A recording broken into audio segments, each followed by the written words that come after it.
Welcome to Yashar Kids Garden. Alright, Can you just kindly summarize what your point, and then we can allow for Mr. John to respond? Oh, okay. So the summary of my point is Nigeria should move away from over centralized structure of national grid. Let the states be given the power to handle their own power sector. Thank you. All right, so Mr. John, do you agree with what Miss Victory said? Do you have any views? Of course, your own opinion on the subject as well. Yes, I do agree, but at the same time, it might be fault to what she said. In the sense that, first of all, she said let the state handle its own power grid. Yes, that's advisable. Like in Nigeria, a total of 12 to 14 states handle their own power grid. Example, Akwa Ibom, Abuja, Lagos, Rivers, Cross River, Imo, they handle their own power grid. Now, what I mean is that to handling a power grid consists of a huge budget. Such budget whereby even if the state uses its own money to manage it, they will ask for money from the Senate. And in such instances, the Senate takes time to produce the finances for such grid to be managed, thereby causing the same solution, the same problem we are trying to solve in the first place.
Hello and welcome to Yashar Kids Garden, and today we are here once again on YKG contest with two new contestants, and today we'll be debating on a completely new topic. And of course, as is the protocol on this program, we're going to allow for the contestants to introduce themselves. So without further ado, the floor is yours. So I would like to start with the Mr. on my left, I presume.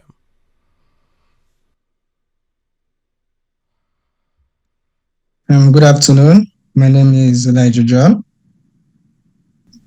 Okay, could you kindly give us like a very short bio about yourself, just real quick? Okay. I'm a web designer, a software developer, and a game designer. Okay, perfect. Nice to meet you, Mr. John. So I'm gonna move over to the young lady on our right. So you've been with us, and you have two victories already. And it's no coincidence that your name is Victory. So let's see how you fare in this one. So could you kindly introduce yourself? Okay, my name is Victory Michael. Michael. I'm a resin artist and a writer, and I'm also a nursing student in the university. Okay, perfect. Thank you very much. So I believe, Mr. John, this is your first time debating. So I was just gonna just state some very key rules which I had shared with you in the group as well. So the first, which is very important, is it's the muting when you're not speaking. Okay, so just for the sake of orderliness, I think that should be respected. And of course, I think the second most important as well is to basically the victory rule, in the sense of what it takes to win and get the cash prize. So as was stated in previous debates, you need at least votes with your name in the comment section. And of course, you have to be the majority for you to win and, of course, get the cash prize. Okay. So, with that said, today we're going to be discussing a topic which is titled, or we're debating precisely, a topic which is titled, or the theme of today's debate is more precisely, what is the main cause of Nigeria's persistent national greed crisis? Corruption, infrastructure, decay, or policy failure. Okay. So, as always, like I mentioned in previous debates, we are not looking for positions in this debate in terms of what side you're in. There's neither right or wrong side. We want to see who drives home the best points, okay? Who makes the best arguments, and that's what will determine basically who, of course, by the viewers who goes on with the prize. As before, I'm going to be allowing you 4 minutes each to make your opening statements, okay? So for the opening statement, I would typically want to ask you who wants to start first. So you have 4 minutes. It's important you respect the timing to avoid the deduction. So for each time you go above the stated time or allotted time, you have a -1. That's a -1 vote in the total cumulative counts of the votes. Okay. So who would like to start first with your opening statements? Okay. Who would want to go first? I can go first. Okay. So Miss Victory, your time starts now. You have 4 minutes. The floor is yours. All right. So, good day to everyone watching. To me, the infrastructure decay is the most significant factor behind the national grid crisis. The World Bank has once said that Nigeria has one of the highest rates of energy poverty in the world and is unable to meet the energy demands of the population. If you notice, we are still making use of old power plants that were bought many years ago. This is worsened by the insufficient maintenance and improvement of these plants. We have overloaded transmission lines and outdated transformers, and this affects our national grid. So, how has this been evidenced? What example can I give? There's an online publication I read about called the Nigerian Inquirer. It's revealed that between 2023 and 2024 rather, Nigeria has experienced over 10 instances of partial or complete grid collapse caused by the grid functioning above or beyond its capacity and inadequate maintenance of the grid.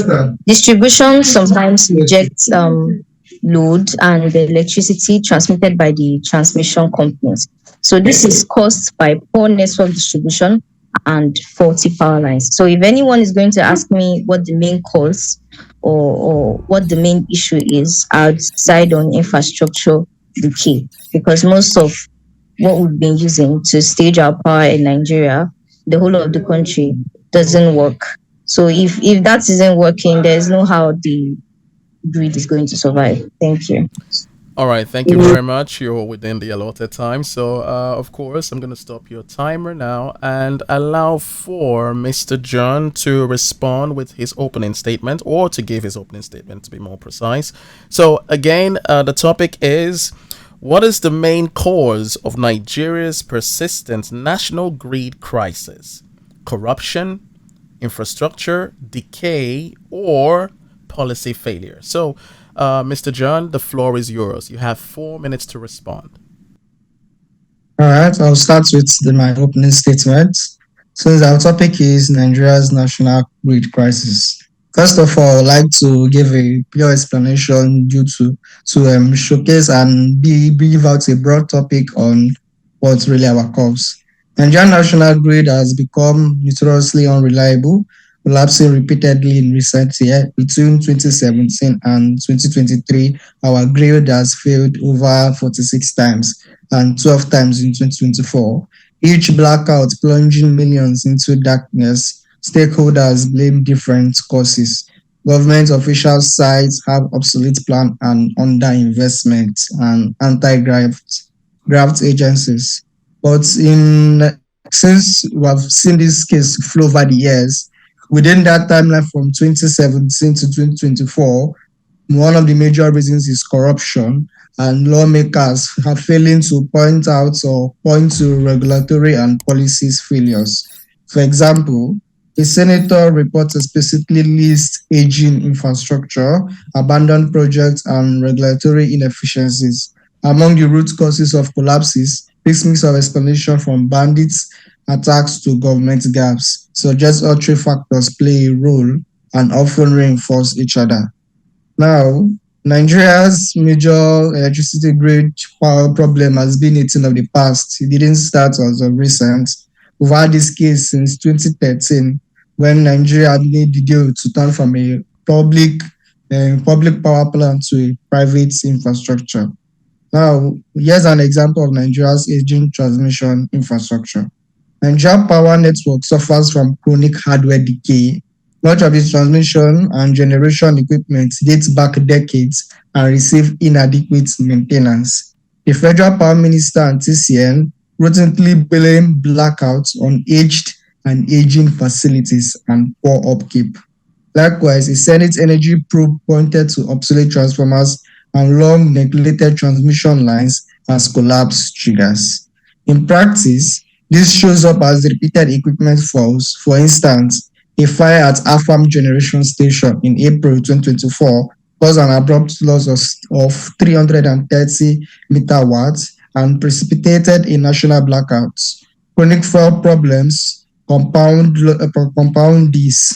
Nigeria's gas-fired plants, which we have a total of 24 station power Nigeria gas-fired plants, and they generate 11,000 megawatts capacity, often operate far below capacity due to pipeline disruptions policies, which is only 30% of its potential power. Insecurity worsens it further, and in 2024 alone, TCN reported 128 high voltage towers destroyed by vandals or bandits, undermining the physical grid. In short, aging equipment, weak maintenance, fragile fuel delivery, and have repeatedly tripped the system. That's all. All right, thank you very much, Mr. John, and I'm going to stop your timer also. Thank you for being within the allotted time. Next, we're going to go transition to the next segment, which is the moderator questions. And for this section, we have the time allotted for 2 minutes to respond to the questions, okay? So I'm going to give you a set of questions, and I'm going to be selecting who responds first. And so the first question in this section is, what, in your view, is the single most significant factor behind Nigeria's recurring national grid failures? Corruption, infrastructure, decay, or policy failure? And, of course, why? Okay, so to respond to this, I would like to start with you, Miss Victory, and you have 2 minutes to respond to the question.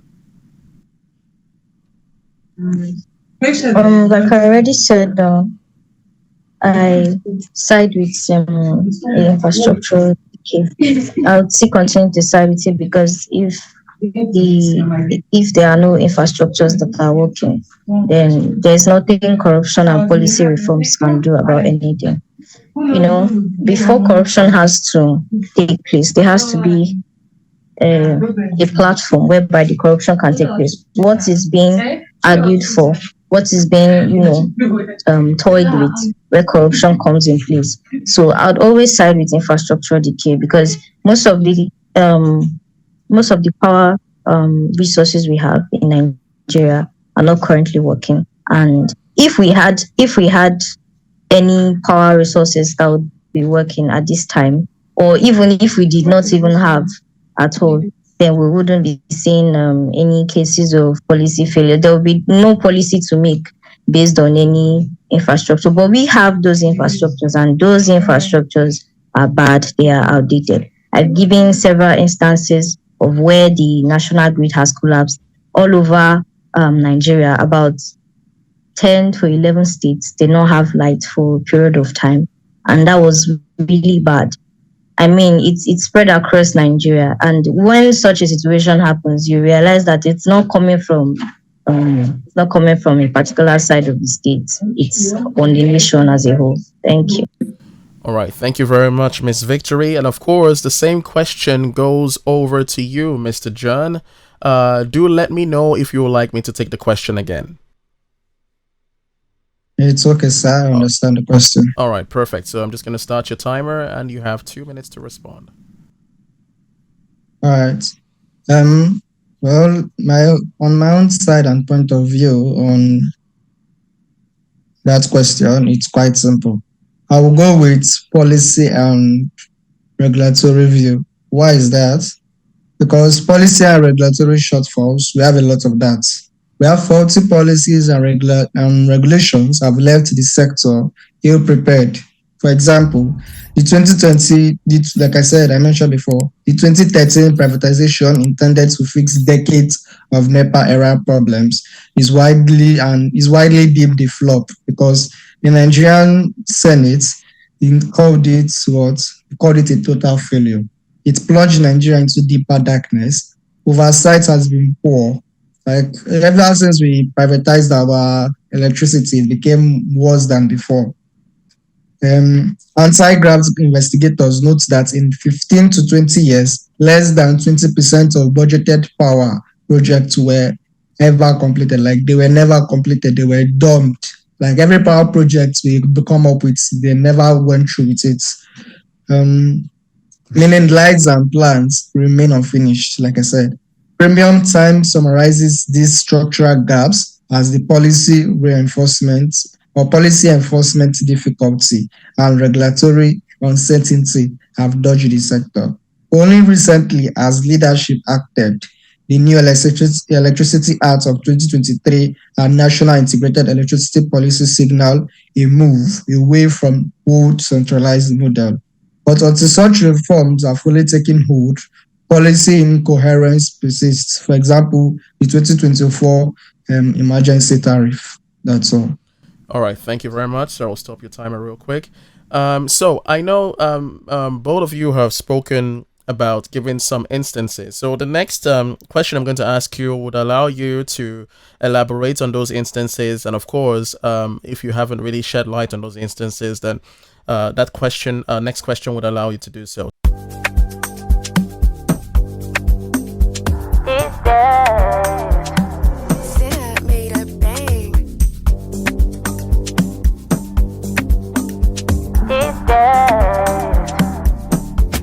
Hey, look, these days, where economy just they fail. Come with Sapa way, no fit explain. You get brand where they sell, we go pay. We go pay, go pay, go hey, pay. Look, info, Leon Finfo, follow me, go, may we get money. Make you call your amigos, free membership, sign up quick, and no they carry body.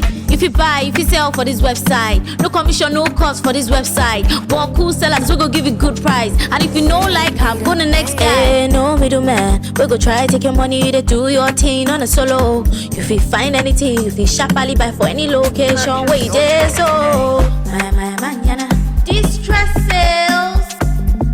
My manana, distress sales. Distress sales.net. Distress sales.net. Distress sales.net. Distress sales.net.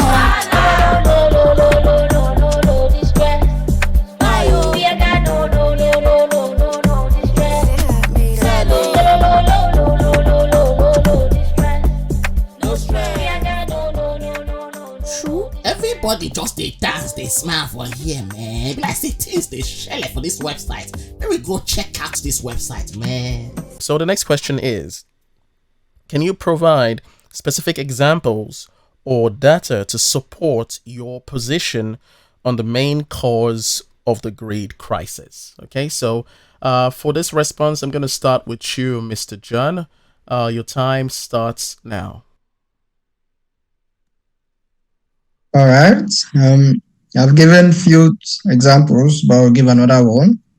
Like I said, for example, 2024, we saw an emergency tariff hike. That is, our electricity NEPA bill went from 68 naira to 225,000 naira per week. That is 2,025 naira per week to inject cash into the system. A drastic fix had to be rolled back amid public outrage because the sum increased. And in some, weak planning have executed reforms and misaligned incentives have prevented past investments from producing reliable power. Due to policy and regulatory shortfalls, we've had a lot of setbacks in our electricity. We went from good electricity to bad electricity. We tried the electric business between Nigeria and Ghana. It's affecting us and it's sustaining Ghana.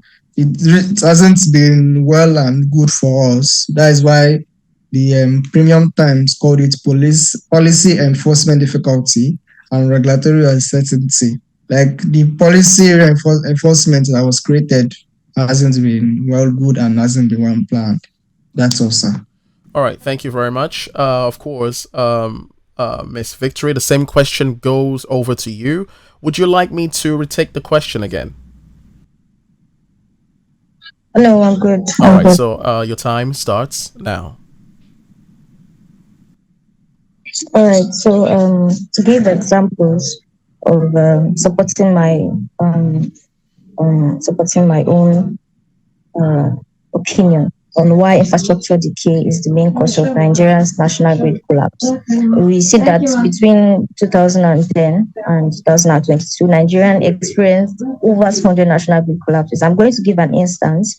Around July 22, there was a national grid collapse due to a fault on a transmission line in Benin and Onitsha. This triggered a chain reaction of shutdowns. I mean, when one particular power line shuts down, it transfers to the next. So it's like all the power lines are shutting down all at once. Nigeria has over 20 power plants generating around 13,000. Can you hear me? Yes. Go ahead.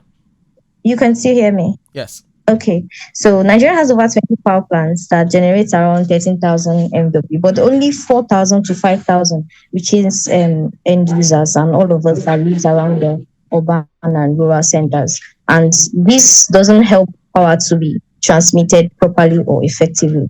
According to the World Bank, Nigeria loses about 40% of generated electricity due to transmission and distribution constraints. Thank you. All right, thank you very much. So we're going to be moving quickly to the next question. So the next question is, how has the state of Nigeria's power infrastructure, such as aging transmission lines or outdated transformers and insufficient maintenance, contributed to repeated grid collapses? Okay, so this question I would like to go with Miss Victory. Can you start, please? So you have 2 minutes as before. All right. So for that question, I'm going to give the answer of maintenance. Maintenance is not regularly done, and this will definitely affect power regeneration. It's like an example of if you have a generator at home, and then that generator, you don't service it regularly, you don't check the generator, you just keep using and using and using. And by the time before you notice, the generator has become damaged. So it is as a result of lack of maintenance and proper management. So I think I can liken the Nigerian's national grid to that generator. We keep using those transmission lines since those transmission lines are old, and to top it all, they are not being maintained properly. So I think this in fact, is one of the reasons why frameworks have failed to address the underlying problems of the electricity sector. Thank you. All right, thank you very much. And of course, I would ask you, Mr. John, would you like me to take that question again, or it's okay? It's okay, sir. All right, so you have 2 minutes to respond to the question. Thank you. Nigeria's infrastructure decay and technical failures. There are lots of places to start from. Well, the first place I'll start from is our power failures. Nigeria power suffers from chronic network hardware decay, as I've stated, and most of our equipment goes far back. But here's the part of our electricity which quite borders our citizens is that, like for example, in the past few years from 2017 to 2024, each time our either our generator or a transformer explodes or blows, it takes about 8 to 7 months before they fix the transformer, and even after the transformer has been fixed, it doesn't give back the same results it used to give. Like our obviously the transformer doesn't give us a good result. It gave us at highest 11,000 to 330 megawatts, 11,000 megawatts in between those spaces, but it hasn't given us more than that. But after the reforms, the transformers just give us worse results. What am I saying here? Saying here that our policies, when it comes to policy, they have a safe way to fix themselves, but in the rural, it doesn't work that way. Okay, so is that the end of your point? All right, so thank you. I think you had disconnected briefly at that point. So okay, all right, thank you very much. Next question I'll be moving to is what investments or upgrades have been attempted and why have they not resolved the crisis? So I can see both of you have scratched on the surface slightly, but not really in great detail. So I would like to start with you, Mr. John, to respond to this question. So your time starts now. What investment has been made and why have they not affected? First of all, I'll start with the first investment that we made. First investment is privatization of Nigeria's power grid from NEPA to PHCN. That's the first investment, the privatization. That hasn't really made a fix. It hasn't done anything. Like that privatization started in 2013 and it hasn't done anything. It has actually worsened our situation. It was called a total failure by the Senate. That didn't fix anything. Then in 2023, they created a new Electricity Act. Like I said, the Electricity Act 2023, a National Integrated Electricity Policy. It was a move from the old centralized way, but it hasn't solved any of our problems. It's made it worse. In which case, number one, first point of view, it increased the price for electricity. That was just to inject cash into our system. The second thing, it made the situation worse. It's like, or in the past, when it was just okay, even though it wasn't good, it was still affordable. It made it less affordable. It created more chaos. And number one, the planting of each transformers, the area where which the transformers are being planted and set up, affects a lot of people. They tend to explode a lot. That means it has a lot. They take care of it less. They don't pay attention to it. That updates, we don't benefit from it. It makes the situation worse. It's created a public outcry, but when the people cried out to the government to solve the problem, they in fact closed their ears and made the situation worse. Instead, they brought in investors to solve this case, to put in more money, but that doesn't work anything. Why? Because they thought more money solved it, but it doesn't. The project done over the years indeed worsened the situation. That's all. Thank you very much, Mr. John. All right, so the same question goes over to you, Miss Victory. Would you like me to take it again? No, I'm okay. All right, so you have 2 minutes and your time starts now. All right. One of the few policies that they have tried to put in place that ended up not working is grid control systems.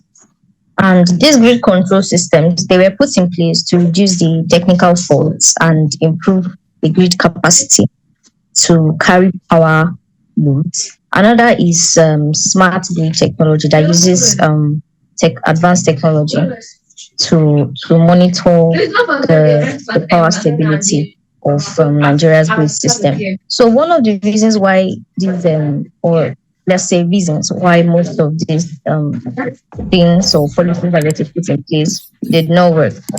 The first one was lack of adequate insufficient funding to upgrade from the analog to digital and smart technology. Another one is insufficient trained personnel to take care of these measures. You can imagine where you're giving someone who isn't trained in that area to take care of the grid or take care of a particular channel, probably a distribution company that has no,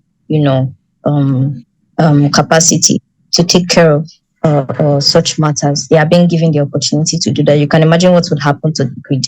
Another is a deficiency in local manufacturing. You see that most of the things that we use in Nigeria, they're being manufactured outside, including everything that has to be done, that has to be used rather in relations to power and energy. Another is sabotage from the citizens themselves. You're seeing vandalization of pipelines, you're seeing vandalization of a lot of things. So it also comes from within to most of our citizens that do not have jobs to do. They end up destroying things that are supposed to be used for the entire country. Thank you. All right, thank you very much. Just at the nick of time. All right, so the next question, we're going to be transitioning to focusing more on policy failures. The question I have under this note is, in what ways have government policies, reforms, and regulatory frameworks failed to address the underlying problems of the electricity sector? Okay, so Miss Victory, you'll be responding to this first. Your time starts now.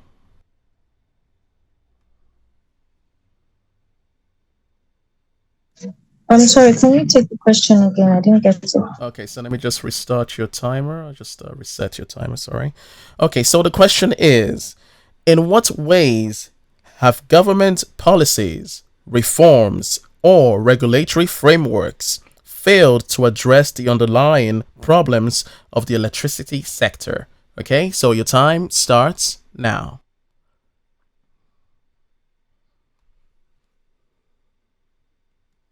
Okay, so we're going to be talking about the ways in which these policies have ended up not working.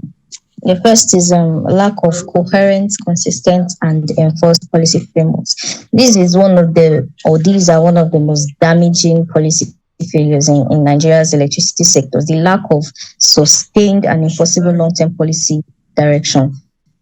We're talking about the 2005 Electric Power Sector Reform Act and the 2010 Power Sector Roadmap. The government launched all of these reforms to make sure that the electricity sector is being carried properly. But this did not work because it was done half-heartedly, it was inconsistent and reversed with regime changes. When each government is being changed, you realize that the direction in which they're going is not the same. These presidents might come in this particular tenure and say, okay, we're going to do this. This is the goal for this year. This is the goal for my tenure. And then it doesn't align with what the previous president has put in place. So you see that most of this is the reason why these policy reforms have failed. Another is ineffective privatization. In 2013, the reform that they put in place, unfortunately, that reform introduced a new layer of dysfunction because distribution companies were sold to firms that lacked technical capacity to take care of these power lines. I had already talked about it. When you start giving things to people that they cannot handle. So this was one of the reasons why the policies, the reforms, it didn't work. Thank you very much.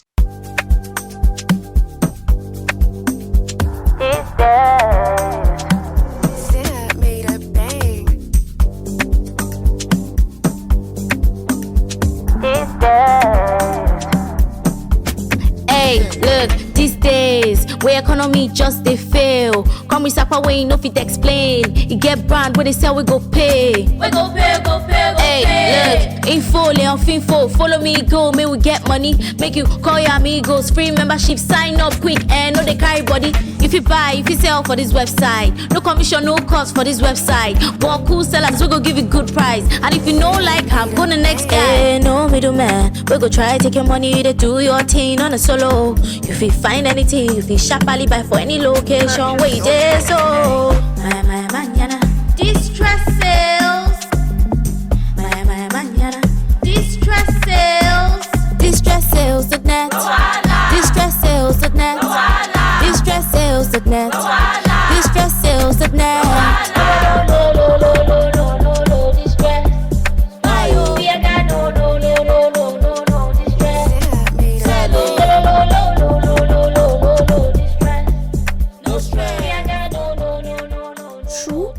everybody just they dance, they smile for here, man. Be like say things they share for this website. Maybe go check out this website, man. All right, thank you very much, Miss Victory. So the same question goes over to you, Mr. John. Would you like me to take that again, or it's okay? Mr. John? It's okay, sir. All right, so you can go ahead. You have 2 minutes. Well, the question, I would say that I've already answered your question, but I'll put more on it. Now, how will I put more on it? Let me start with the interplay. Now, in what ways, as your question says, have government policies, reforms, or regulatory frameworks failed to address the underlying problems of the electricity sector? Well, in the first way is like Ms. Victor already said, is the bad workers. They bring in workers that barely know the job, young youths that barely understand what they are doing. That is the first way. The second way is in new policies. They bring new policies each 5 to 6 years, 2005, 10, 13, 2013, 2018, 2023, as of recent 2025. They don't go through with the policy. Number 4, they ignore the citizens' need. They ignore the damages done to the lives of the citizens in both rural and urban areas. Number 5, they only care about the benefits from the new grid they build up, the benefits from their policies. Like I've said before, in 2024, there was an emergency tariff from 68 to 2,225 naira. But as of recent, electricity bill range from 10,000 to 20,000. Even in the electricity bill is from 30,000, 50,000. Like it's increased at an extremely fast rate. So the reforms haven't benefited a lot from it. Instead, it has affected us. That's all. All right, thank you very much. Okay, so we've come to the end of this section of the debates. So what is going to happen now? We're going to take a brief moment for an advert placement, and that will be a moment of pause for you both to prepare for the next section. The next section is going to be an argument style debate. So I would be allowing either of you to start first, but if I have to interfere or come in to choose whomever to start first, then I will do so. But like an argument style, basically you'll be allowed a lot of time for you to go back and forth. You're going to have the opportunity to interject or state a better point or state an opposing view based on the questions that I asked. So the questions are no different from the moderator questions. So what we're changing here is just the style of debate, okay? So I'm going to end the session now, and I would allow you to take the time to better prepare for the rest of the moderator questions. So I'll be selecting those questions at random, depending on what I deem fit. And of course, I would like to allow you 5 minutes, and then you can reconnect, and that will give you time to prepare on your points. So I think that's all for now. So I would ask you to kindly reconnect in the next 5 minutes. Okay? All right. You make sure that the money given to that person is closely monitored. The issue of corruption is deeply enmeshed or entrenched into the activities of our legislators. There's no doubt about this. What you can, what your capacity can bring to the system. We're talking about development here. If you have all it takes. So the ages between 13 and 40 seems to be the reasonable ages when people still think about, oh, you know what, I can jump and, still make something out of life. They're not particularly responsible for those children. So it has made a lot of men, a lot of women also. Because you see that prostitution has increased. You see that, runs girls, they call it, And when I'm buying the dog for security purpose, I didn't buy the dog to come and, bite my family or attack my family. That is where training comes in. That is where you need to socialize your dog with your family. Because no matter how the farmers are complaining about the conflict, if there are no farmers anymore enthusiastic enough to put their investment in the land. Join us as we take the first step to true change by discussing the important issues plaguing the nation. we are giving well-meaning Nigerians a voice through our platform, rich or poor. And of course, while you're at it, don't forget to subscribe. Hi there, my name is Yasharala, and of course I'll be your host for this new event titled YKG Debates. And of course this program is brought to you by YKG Contest, and we would certainly not be here without our sponsor, DistressSales.net. As the name implies, be sure to visit your website, and of course on that platform you can buy or sell distress sale items. Let's get back to the debate. Alright, now for the debates, the emerging winners have been ranked according to placement. So we have first, second, and third. If you come in third place, you'll be entitled to a cash prize of 35,000 naira. And of course, in second place, you'll be entitled to a cash prize of 50,000 naira. And in first place, the grandest total of all, the biggest whooping sum of all is 100,000 naira in cash prize, okay? So if you feel you have the weights for it and you feel you're passionate about debates, be sure to swipe through for more details. Welcome back, and here we're moving on to the next section of the debates, which is the argument style section. So like I explained to you previously, it's a back and forth. Do not be afraid to interject if you have a better opinion, an opposing view, or you want to elaborate more if you feel there's any aspect lacking. So the objective is to try to score as more points, of course, with the best valid argument you can provide. And of course, as I explained to you, I'm going to be choosing some questions at random, which you'll be allowed to respond to. So I'm going to be giving you 15 minutes. Feel free to interject. Imagine a debate. It's just exactly like that. Okay, so imagine an argument. Sorry, it's just exactly the same way as you would want to interject to bring your point forward. So without further ado, so we're going to start now, and like I said, you have 15 minutes. Anyone can comment, okay? Of course, if anyone is unwilling, then I would interfere, or probably interject, and then bring about the first person who would start.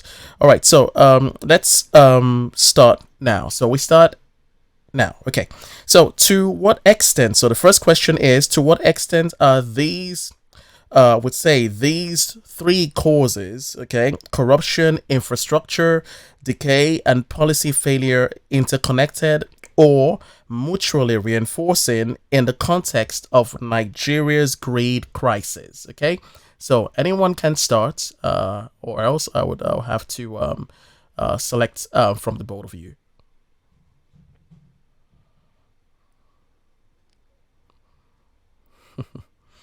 Okay. I'll start. Okay. All right, go ahead. All right, the interplay of each of these causes. Crucially, these issues overlap and amplify one another. Underinvestment and waste mean that aging equipment persists and corruption thrives in a regime of weak oversight. As one analyst put it, the challenges covering the entire gamut of generation transmission and distribution are interwoven. The challenge of one impinges on the other. For example, failing to install modem SCADA, monitoring a policy government labs, lets trivial line faults cascade into blackouts. Conversely, when power lines are old and congested, even small fuel or demand shocks, which better management might mitigate and can topple the grid. In practice, no single issue operates in isolation. Outdated infrastructure enable gaps, which is example, skimping on maintenance, and policy void invites mismanagement. Observers note that addressing one factor alone won't solve the crisis. A holistic fix is required. Okay, so of course, like I said, I'm not going to be calling any of you. I'm not passing the baton here. So Miss Victory, feel free to interject if you have an opinion. And of course, it's an argument style. If he's saying something that you have a broader view or an opposing view, feel free to interject. So the floor is yours in essence. All right. For those issues, policy failure allows corruption to thrive in the system and it prevents funding of infrastructure. Infrastructure decay worsens because corrupt actors take advantage of poor policies. All the three are linked. They are linked together. But decay is the most this civil and immediate crisis. You can rewrite every policy and fire every corrupt official. But if the wires are still 40 years old or 70 years old, the grid will keep crashing. So infrastructure is the foundation. We must fix that first before we start putting in policies and reforms and whatever it is to make sure that the grid is being maintained. Thank you.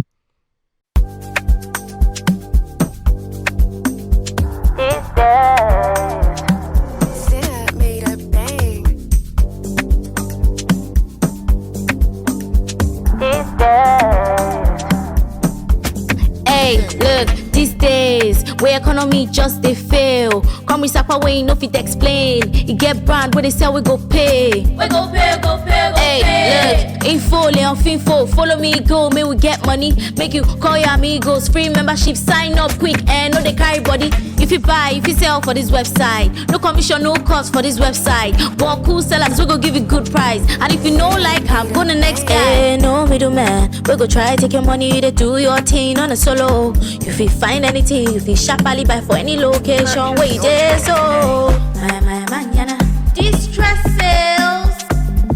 My manana, distress sales. Distress sales.net. Distress sales.net. Distress sales.net. Distress sales.net.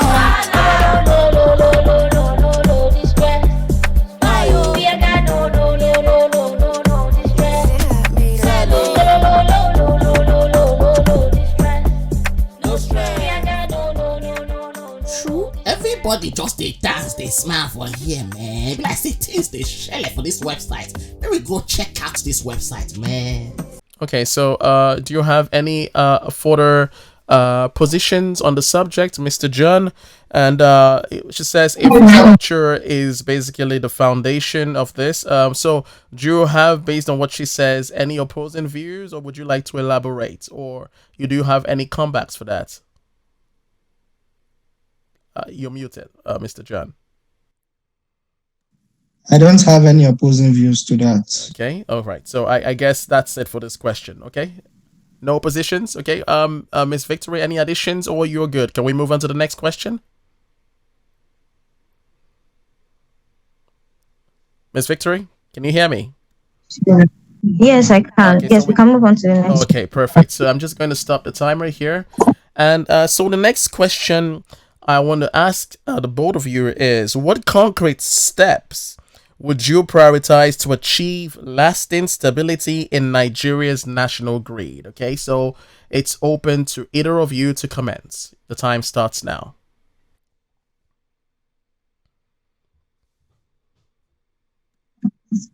Sorry, can you take the question again? Okay, so let me just stop the timer real quick. So the question is, what concrete steps would you prioritize to achieve lasting stability in Nigeria's national grid? Okay. All right. One of the steps I think that should be taken, the first that would cut down on the damage of the national grid. The first is to ensure that the Constitution gives the states the power to handle their national grid.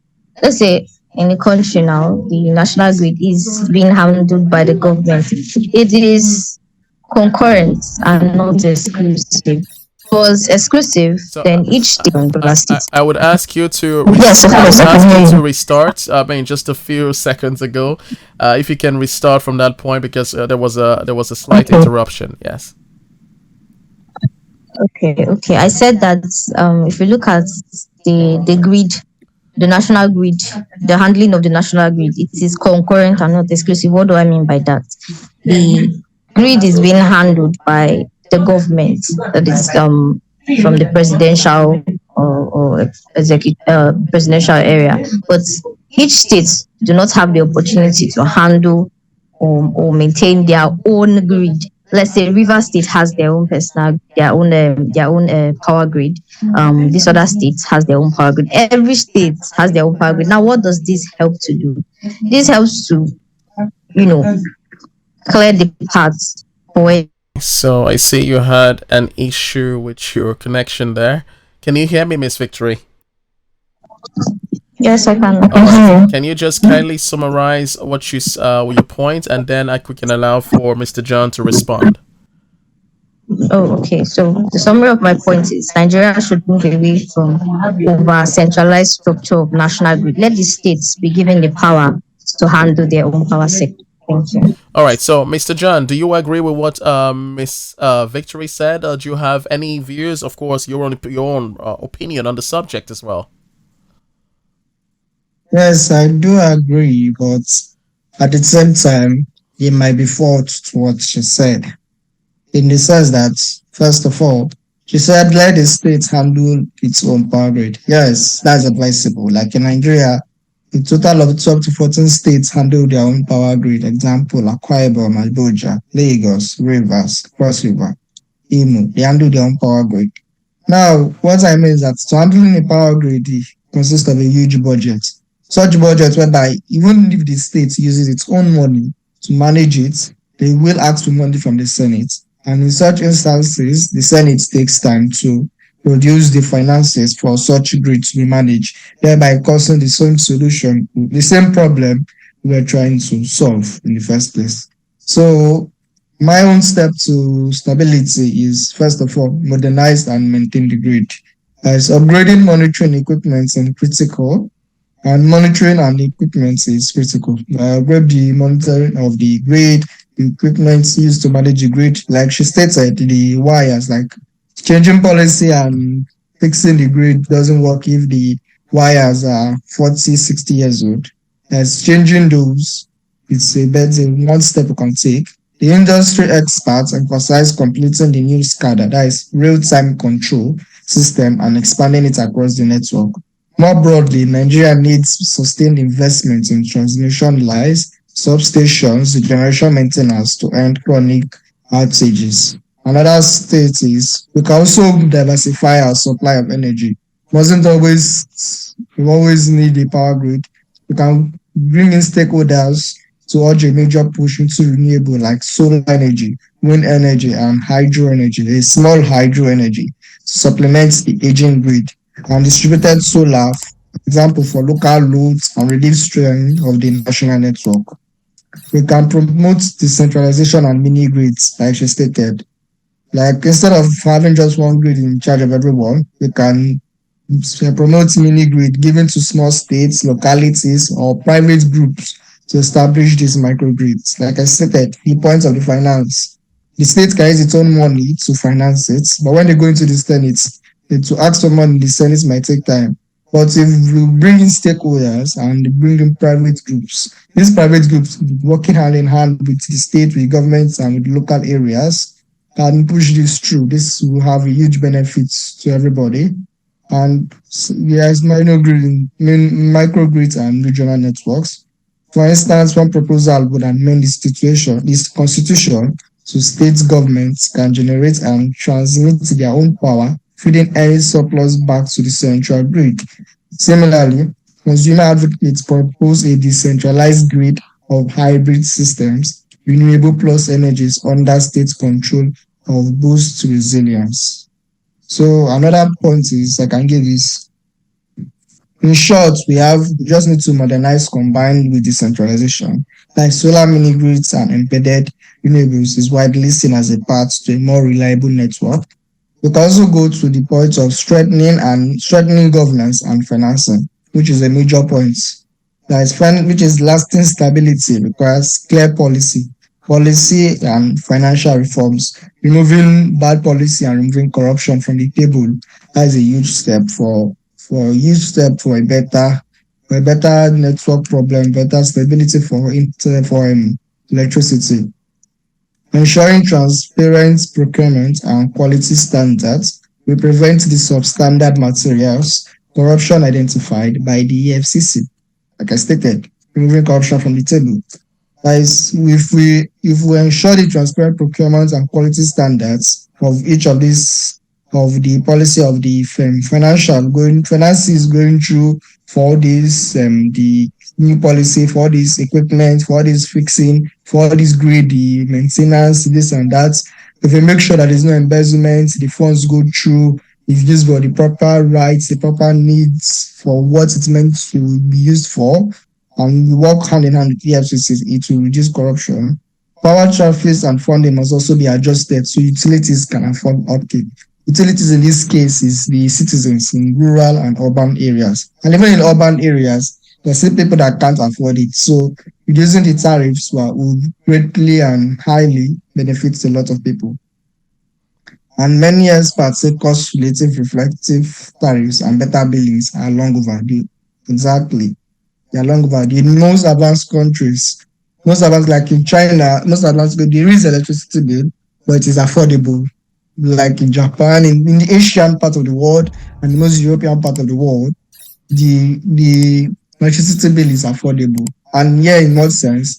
Like Nigeria, we have what we call meter rule, that's also in other countries. But we tend to ignore the meter rule here in Nigeria, but there it isn't. In the sense that even if I own a house, if both of us are living in the same apartment, if I don't put on my refrigerator is not mostly used, I put off most of my lights, I don't use my air conditioner, I barely use my iron, my bill goes down. Instead of me paying, if I used to pay 80 for 20,000, 10,000 era, due to that being calculated, my bill reduced to 8,000, 7,000 era.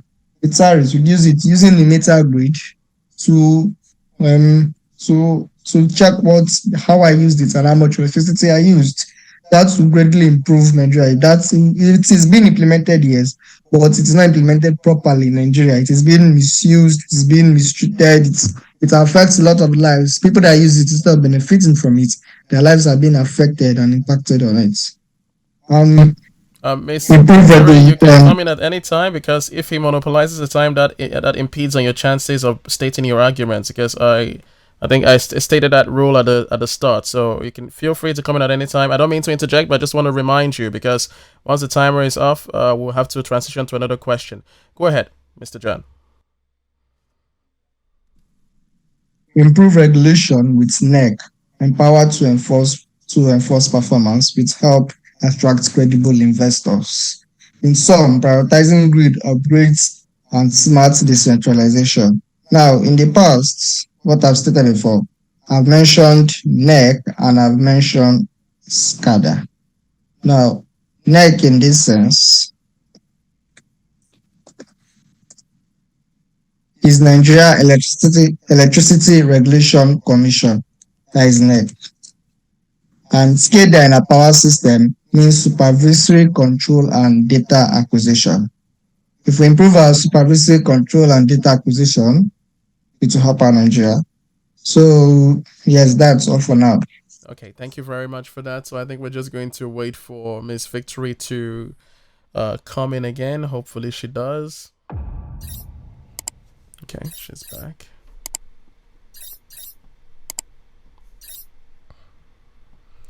Okay, it seems that you're having troubles with your network, Miss Victory. Yes. I had issues. Okay, so I don't know if you heard most of what your opponent had to say. Did you hear most of what your opponent had to say? Yes. Okay, so I've reserved 4 minutes for you to respond, whether with your points or in opposition or elaboration. So, like I said, it's very important that I advise that you do not, because if you allow one speaker to speak, the person might end up taking the entirety of the time. And we want to try our best to try and respect this timing allotted. That's why I've increased the time to 15 minutes. So do not hesitate to interject if you have a question. You want clarity and you see a decent window, don't be afraid to use that, because what happens is when you allow for that time to speak, it's going to the person speaking at that moment might use the entirety of that time to your disadvantage. Okay, so just humble advice, and of course you have 4 minutes, so the time starts now to give a response to what your opponent said. Okay, he spoke really well. Wow. Looking at why we should combat corruption, which interferes with the affairs of the national grid, and also good policy reforms and imputing people into the system that really know what they're doing. He opposed to my point where I said that the state should be able to handle, their own, despite how good that idea is. I said there were still some opinions he had against it. So to add to what I've said or rebut against why it should go that way, when states manage their own power, they can partner with investors directly. They can set clear targets and compete to provide better service. I mean, we've all noticed that the national grid has collapsed over 200 times in the past 13 years. How long do we keep repeating the same failed model before we admit that it's actually broken? So the decentralization of the power system, it fosters innovation, job creation, and rapid infrastructure upgrade. It also reduces pressure on the national grid. I'm sure the people that are handling it must be tired, because once it's just focused on one particular side in the government, or probably on the national grid. What I'm trying to say is, if the state handles the generation and distribution locally, the central grid will be under less strain. It will reduce the collapses of the national grid, and it will also reduce transmission losses. The national grid is overloaded. Let states carry their own weight and relieve the system. I mean, it's already happening legally. Electricity Act of 2023 has already given states full legal backing to generate, transmit, and distribute power independently. States like Lagos, Edo, and Ekiti, they are already moving forward, and they are proving that decentralization works. So while all of the points he gave were all valid, I still think that decentralization will be a way to tackle or combat the national grid collapse. Thank you. All right, thank you very much. Since hopefully there are no disconnects again. So I'm gonna ask you. I think we're gonna take a final question. Hopefully we have enough time. The question is. I would like to re-advise again, please do not hesitate to interject. It's an argument-style debate, this section. Do not allow one opponent to use the monopoly. So I'm not taking sides here. It's just a general advice. Applies to you, Miss Victory, and also applies to you, Mr. John. Okay, so the question is it possible to address one of these factors without tackling the others? Why or why not? So, who would like to go first? The time starts now.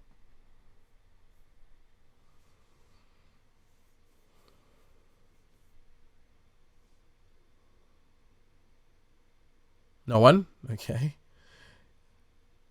All right. Would you prefer I select? Okay. So, Mr. John, it seems you're ready. Okay. All right. You said, is it possible to attack one of these questions? Okay, so I would take the question again just in case it wasn't clear. So, is it possible to address one of these factors? So we cited some factors as the opening of this debate, without tackling others. Why or not? So, can we just single out one without tackling others? If so, why? Or otherwise, why not? Okay. All right. Why we can't do that? We have to address all at once, starting with infrastructure and removing corruption from the table and fixing the policies. Why? Because let's take this. Let me give you an example. We decide to, first of all, let's tackle infrastructure. Let's tackle policy, and let's leave corruption on the table. It will affect. We will just say, in the sense that we can change the policy like in the past. We can change the policy as long as we like. We can decide to build new grids, or the old one, fix them, tackle infrastructure. As long as there's corruption, is embezzlement, there is bad maintenance, which obviously has to do with the bad maintenance in the sense that you need money to maintain it. There is bad worker. The workers are not well trained. You need money to train them. As long as this corruption is high on the table, it's not going to solve our problem. Okay? Now let's fix corruption. Okay, we fix corruption. We solve infrastructure. The policy is still bad. As long as there's money, as long as the money is being used to fix the infrastructure. If the policy is still bad and we are not benefiting from it, like in the past, it's not going to solve any problem. They'll still keep bringing up new policies that won't help us, won't make any sense, won't make us benefit from it. There's no need fixing corruption, and there's no need giving a better infrastructure. All right, we fix corruption and we fix policy. There's a bad infrastructure. There's no need. It is money and the policy there. The policy can be put. They can put in a good policy as long as the infrastructure is bad. There's nothing is going to solve the case because the infrastructure has to be solved with the money to solve the infrastructure. They have to go hand in hand. You need the money to fix the infrastructure, and we have to have a good policy that goes with the money that affects the infrastructure. At the same time, we have to have a good policy that works with the infrastructure that will bring in a good source of income. In this sense, stakeholders, private companies, they have to go hand in hand.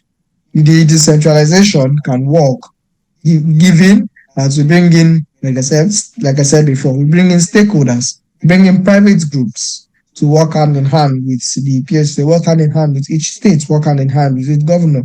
It will work if all problems are solved one by one. If we solve one, leave two, it will affect the citizens. If we solve two, leave one, it will affect the citizens. So we can't tackle one and not tackle the rest. It doesn't work that way. That's all. Okay, so Miss Victory, feel free to come in when you want. Do you have an opposing view? Would you like to elaborate? Would you have some details that you feel might have been missed by your opponent in the bid to actually score a win in this debate? The floor is yours. No, I'm not going. I'm not speaking against my own opinions. I would just like to elaborate because he is right. Is it possible to address one of these factors without tackling the others? No, it is not possible to address one of these factors because they are deeply interconnected and they are mutually reinforcing. Now, here's the reason why. If we're looking at corruption, bad policies allows corruption to thrive. When energy policies are inconsistent, they create loopholes for corrupt practices like unqualified contractors and inflated contracts. Weak policy is the doorway through which corruption enters the power sector. Now, corruption also prevents infrastructure renewal. Even when funding is allocated to fix the grid, corrupt practices lead to substandard work, ghost projects, or even total project failure. This leaves infrastructure decaying year after year, despite all of the reforms on paper. Then infrastructure decay undermines reforms. Even with the best policies and the cleanest governance, you can't deliver stable power with a 70-year-old or a 40-year-old transformer and broken, transmission stations. So a sound policy cannot transmit electricity across a falling grid. The conclusion of the whole matter is these three problems are not isolated. You cannot take one from the other. They feed off each other. Any attempt to fix just one is short-lived. The grid will keep failing unless the others are tackled together or simultaneously with the other. So reforming the grid is like treating a sick body. You cannot just fix the heart and ignore the lungs. We need a holistic cure. You have to cure the entire thing. So that is what I think on the matter. Thank you. All right, thank you very much. So I think we're gonna call it end the session. But just before that, do you have any statements to show or share with the audience? So concerning today, do you have any message for the youth who might be listening to you right now? Any encouragements or any statements as regards the subject, or just before we close today? Anyone can go first. No. No? that's the first on this program. Okay, so Miss Victory, would it be a no too? Okay, well, if there's any message I would like to give is that Nigeria's power crisis is not just about corruption, it's not just about failed policies, it's about a falling foundation. Okay, we have to treat it from the base. The transformers will still burn and the national grid will still collapse if we remain in the dark and if people do not do the right thing. Infrastructure is the bedrock of any power sector. So until Nigeria and the people in charge see to it that these things are put in place, only then will Nigeria have the stability it deserves. So to everyone out there that do not have lights in their places and are victims of this national grid collapse, I want to say a very big sorry to you and apologize on behalf of Nigerian government. I mean, I've suffered it as well in my place, and it is a very, very painful thing to experience. But I know that things will get better eventually by God's grace. So that's all I have to say. Thank you. Okay, so in essence, we should pray for more up NEPA or up PHCN. Okay, so thank you so much. Thank you so much for your time. And of course, this wouldn't be possible without our sponsor, distressales.net. And of course, like I said to you, I presume you already have the know the rules. So once this session goes up, so I'm going to allow for 3 days to take the votes. And once we have the votes, based on the winner of the votes, we're going to actually have a session with the winner as well, and also pay out the cash prize if they respond to all the condition. Again, the condition is you must get a minimum of 20 votes, okay, for you to get the cash prize, and of course you must be the majority within the comment section. So voting is done with your name in the comment section, and of course we've had a lot of invalid votes so many times, so we only take one unique vote from a unique account. Okay, so with that said, thank you so much for your trust, and of course feel free to recommend participation to your friends, to your families, and of course we hope to see you next time. So, and I also like to remind you, especially Mr. John, we have a ranking system. I think I spoke about that earlier. And we have a rank we call the Tribe of Judah rank. So that's the maximum rank you can attain. And if you attain that, you have a payout of at this moment, we're fixing that at 500,000 naira for you to attain that rank. So if you need any details as regards the competition, which will give you a rise in rank, be sure to make such demands within the group or the sourcing group you were present in. Okay, so with that said, thank you so much, and thank you for your trust, and we'll be sure to keep you posted on the votes. And do have a lovely day. Okay, bye-bye. All right, thank you. All right, take care.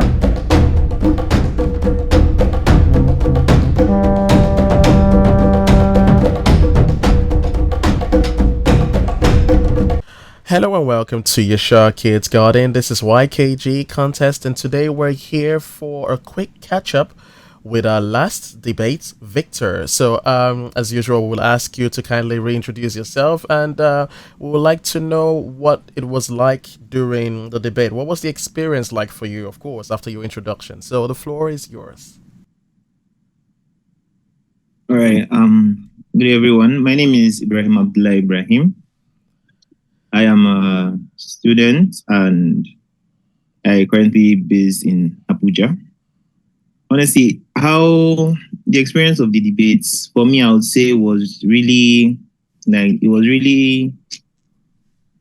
educative, because as for me now, back in my school days, I actually do debates, and the time gap between when I did debate last and this recent one was really far. So I feel that this one was actually like something like to actually like make my brain like to go into that debate mode and actually like see how I can learn from the debates and get more knowledge and all that.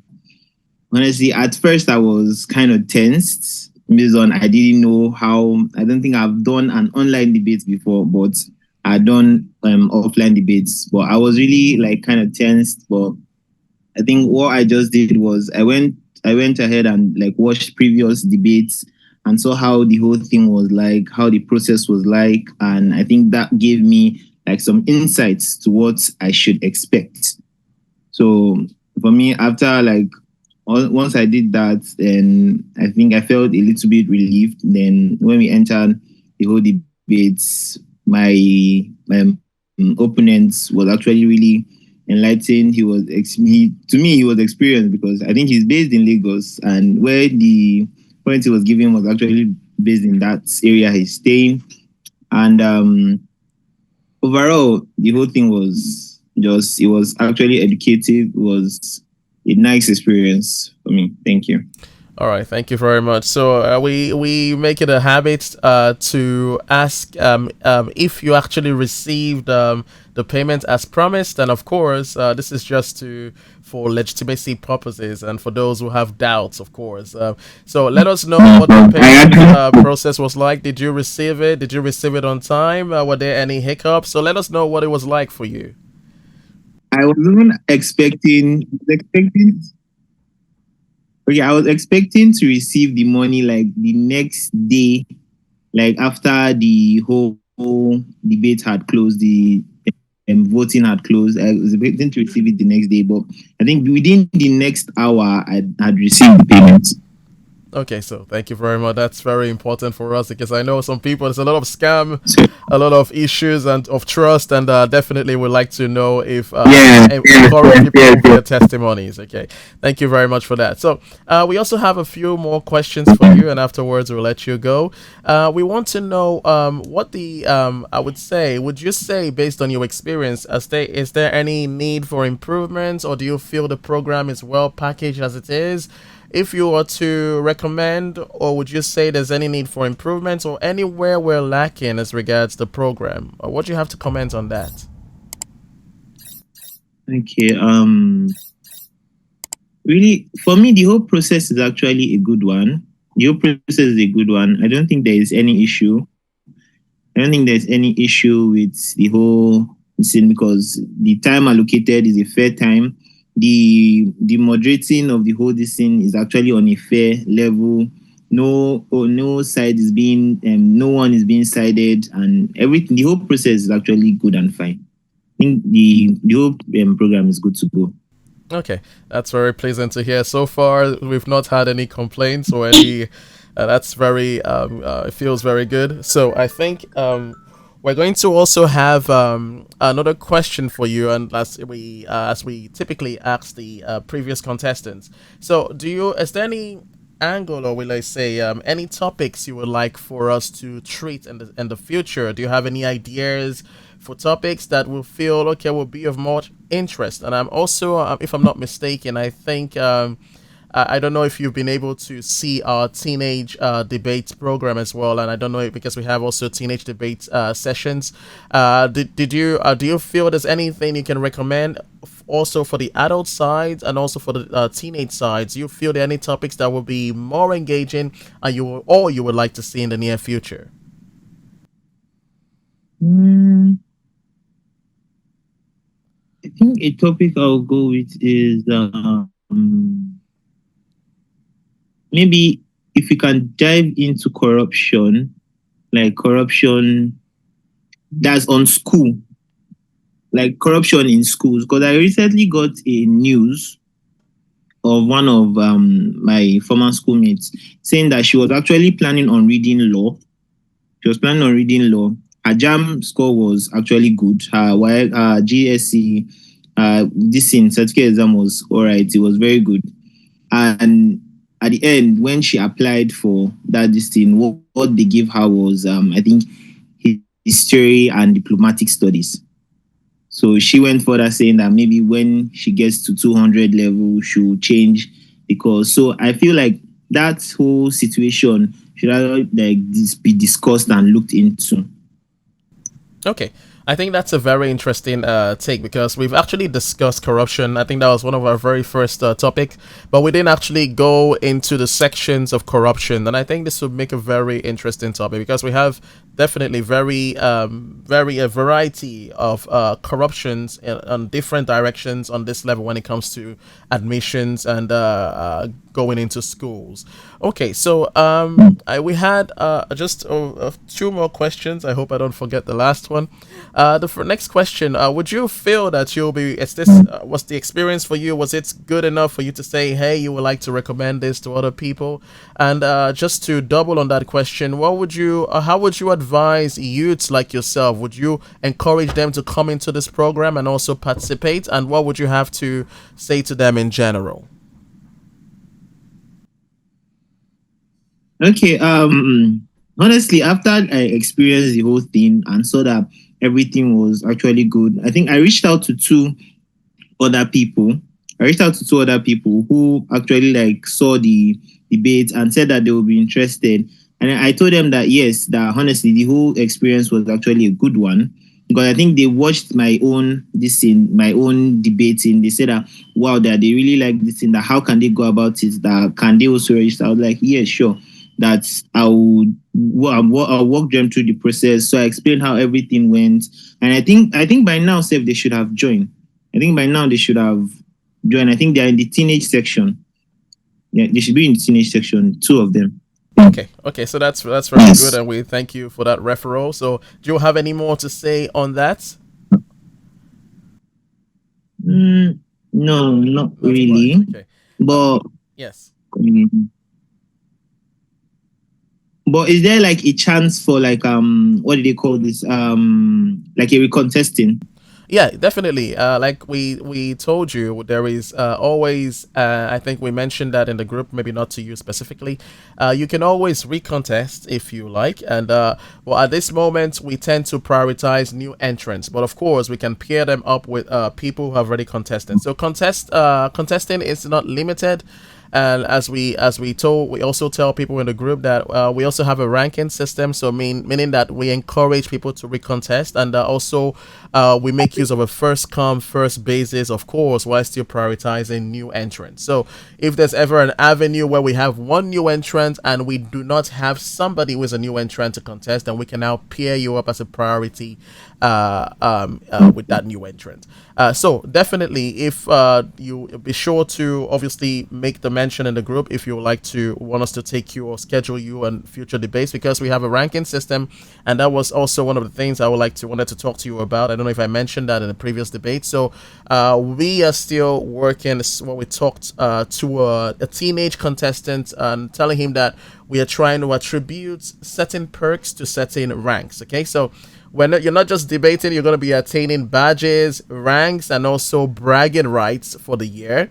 And that would also come with some perks if you achieve a certain rank. So we're still trying to decide, but at this moment, the highest rank, we are fixing the payout at 500,000 on top of your earnings. So on top of your earnings, if you're able to attain the highest rank, then we would pay you a mega prize of 500,000. So we're looking to range that from 500 to a million naira, depending on the performance. So things are still in discussion because we're still very fresh, but of course we will be sure to let you know. And this is in fact intended, and that's why we have many different collaborations with many different companies, and some are yet to be finalized. But once we have that, definitely we would be sure to bring that into the picture. So do you have any questions for us, and also any final comments you would like to make before we leave you today? I don't think I have any questions. Okay. What you have to say to the audience, and also to the youths at large? Would you like to make any statements, or you're good? You can let us know. We'd very much like for you to say a few words, but no pressure. So do let us know, okay? I'm all ears. All right.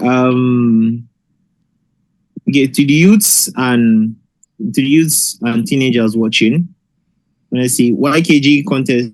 YKG Garden is actually like a channel that honestly it merges education and how do I put this in, like education and also like a chance of empowerment, because honestly I don't think there are places whereby you see an avenue whereby you just come and debate online. And where you come and debate online, then there's a cash prize for this thing. I think maybe most online debates, they'll just be like, okay, you can come debate, then okay, we just make the arrangements and all that. But at times, when I even looked at the teenage section, I was like honestly, they really did a good job, because they did 10,000. While the runner-up gets a compensation fee of 2,000, and I think that is a very good one. So win or lose, you still have something. And I really want to thank the whole organizers of YKG Garden. They really did well, and thank you so much. Okay, so thank you so much, and as I think we have a few breaks in the network, but of course, thank you very much. Thank you for being present, making out the time for this catch up, and like we've always stated, a part of our goals is to sensitize the youths. Towards a good direction and a more constructive and developmental sense of reasoning, and that's why we are here. So we want to stare and obviously have a means to sensitize these youths and of course the teenagers who are the leaders of tomorrow to be able to be focused on things that will contribute to the growth of the society rather than degrade the already degrading system we have.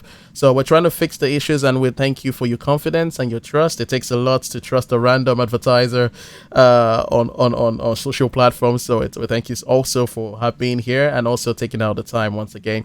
Thank you very much, Mr. Ibrahim, and definitely you would be sure to inform us in the group of your willingness to participate if that's what you want to do, okay? And we'll try to schedule you, all right? All right, so thank you so much and do have a nice day. Bye-bye.